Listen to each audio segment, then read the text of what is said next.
Meus irmãos, a paz do Senhor Jesus, vamos para mais uma aula, dando continuidade aí a um tema glorioso que é a respeito do reino milenar. Nesta feita nós iremos trazer aqui alguns versículos, que mostra esse reinado do Messias. Então, a comprovação que Cristo Jesus, ele verdadeiramente é o escolhido, foi dado a ele justamente este reino dado pelo Pai. Então, o governo será de Jesus. Então, temos aí na Escritura as evidências que esse governo, ele será, do Messias. Então, Jesus, ele vai ser Senhor e Rei. Então, quem vai governar, quem vai realmente dirigir, dar as coordenadas, se chama Jesus de Nazaré. Então, está aí vários versículos que comprovam esse senhorio de Cristo no reino milenar.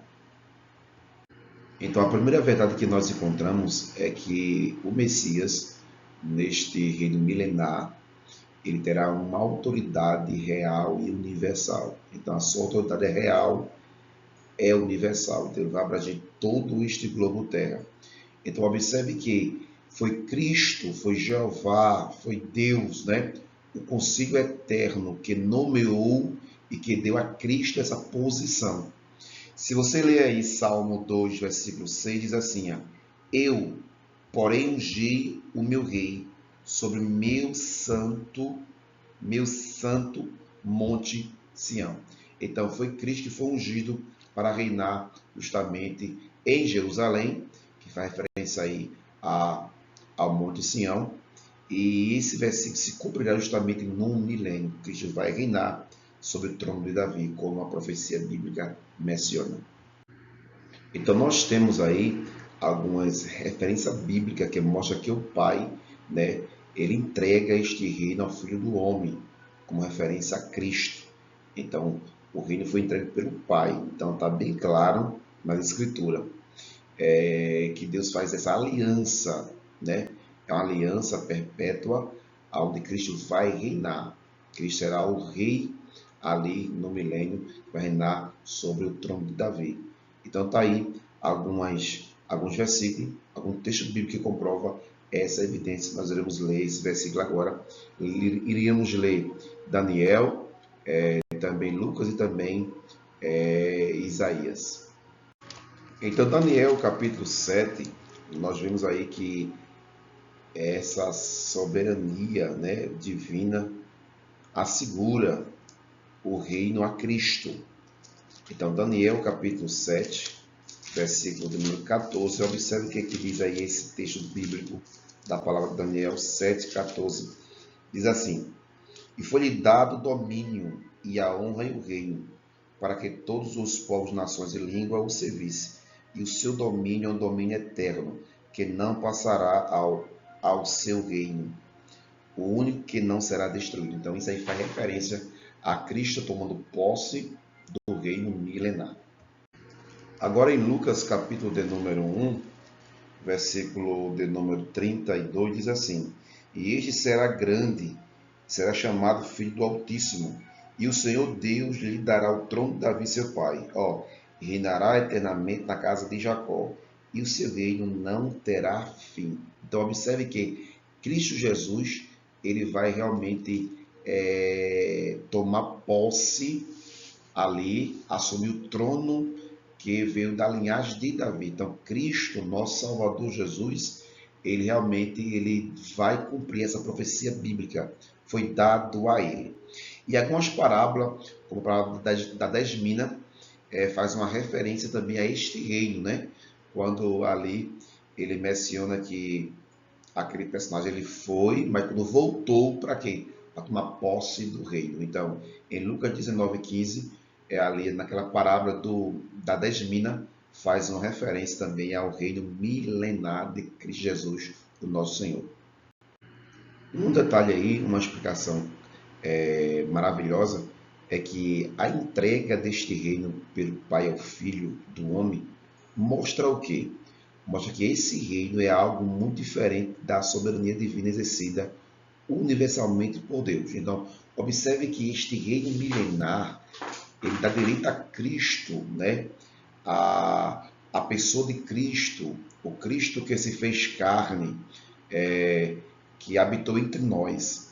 É uma dos exemplos mais clássicos, como será este reino, é quando Cristo ressuscitou, ele passou 40 dias com seus discípulos, conversando a respeito do reino. Então, daquela mesma forma que Cristo estava, Cristo ele tem essa possibilidade de estar no reino milenar, no milênio, reinando junto com a igreja do Senhor. Então, observe que dos três da Trindade, Cristo tem esse privilégio, né?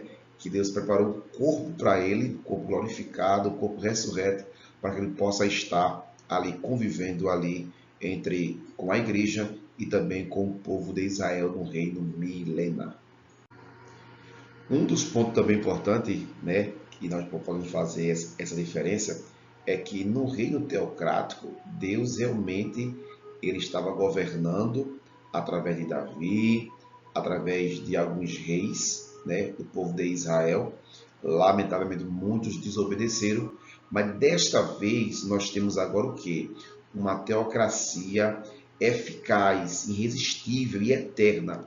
Agora, quem vai estar aqui na terra, entre os homens, será Cristo Jesus. Então, observe que o reino teocrático ali, quando Davi reinava, ele fez somente uma preparação, foi somente um desenvolvimento, né? Então, Cristo, que é o principal descendente, ele vai reinar aqui, junto com a igreja e também no meio do povo de Israel. Agora, queremos citar, né, alguns fatos, né, alguns textos bíblicos, né, algumas evidências que comprovam que Cristo Jesus ele tem direito, né?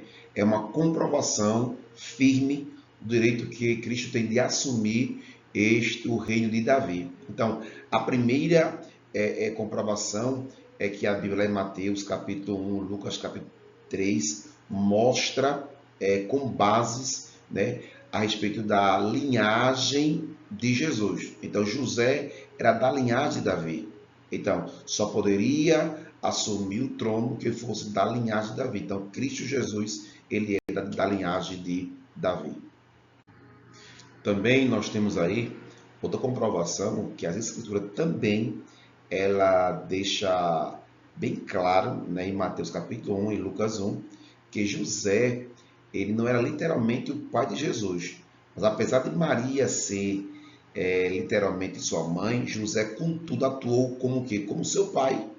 Então, a criança nasceu sob a proteção de José, cresceu sob a sua guarda. Então, José adotou Jesus como filho. Então, ele é chamado em Lucas 3 e 23, né, como pai de Jesus, como reconhecido como esse pai que estava ali presente ali, e automaticamente Jesus assume aí também a linhagem que veio de José por adoção. Então comprova-se que Jesus, ele realmente veio da linhagem de Davi. Então, outro detalhe também que nós entendemos é que com certeza nós não sabemos qual foi a tribo que Maria pertencia, mas o parentesco que Maria tinha com Isabel, né? Isso não impede de ser da tribo de Judá. Apesar que, já que os casamentos antigamente se casava pessoa da tribo de Judá com a tribo de Levi. Então, são registrados nas escrituras.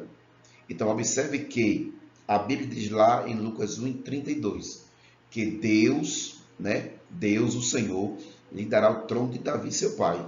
Então, observe que a respeito da linhagem também de Maria, Maria também é reconhecida como a linhagem de Davi. Então, nós não temos nenhuma dificuldade em assumir, né, em acreditar que Maria ela veio da linhagem também de Davi, da tribo de Judá.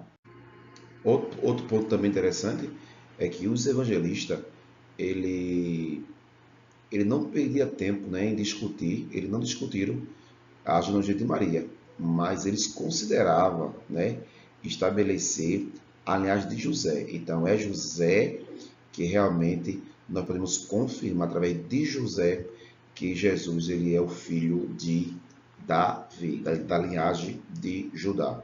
Consequentemente, a probabilidade de José ter casado com uma pessoa da sua linhagem é de quase 70%. Haja vista que o casamento entre a tribo de Levi e de Judá também era frequente, mas mais frequente ainda seria o casamento entre pessoas da mesma tribo. Amém, meus queridos? Então aprendemos aí, citamos alguma comprovação clara que Jesus ele vai realmente reinar no milênio, tem esse direito, porque foi profetizado que o rei que iria reinar no reino milenar seria da tribo de Judá, seria filho de Davi, não é isso? E que ele assentaria no trono de Davi, e que o pai daria esse trono a ele. Então, vários versículos mostram Deus dando esse trono, e alguns textos bíblicos históricos comprovam que realmente Jesus era da tribo de Davi, da tribo de Judá, né? Que é descendente que vem da descendência de Davi. Vamos orar. Pai eterno, Santo Deus Jesus, obrigado, Pai, por essa aula, que o Senhor possa continuar nos abençoando, nos exortando, dando a nós, Jesus, alegria, força, graça, ânimo. Abençoa essa família, abençoa teu servo, teus filhos, Pai, no nome de Jesus. É isso que eu te peço. Amém. Deus te abençoe por mais uma aula no nome do Senhor Jesus.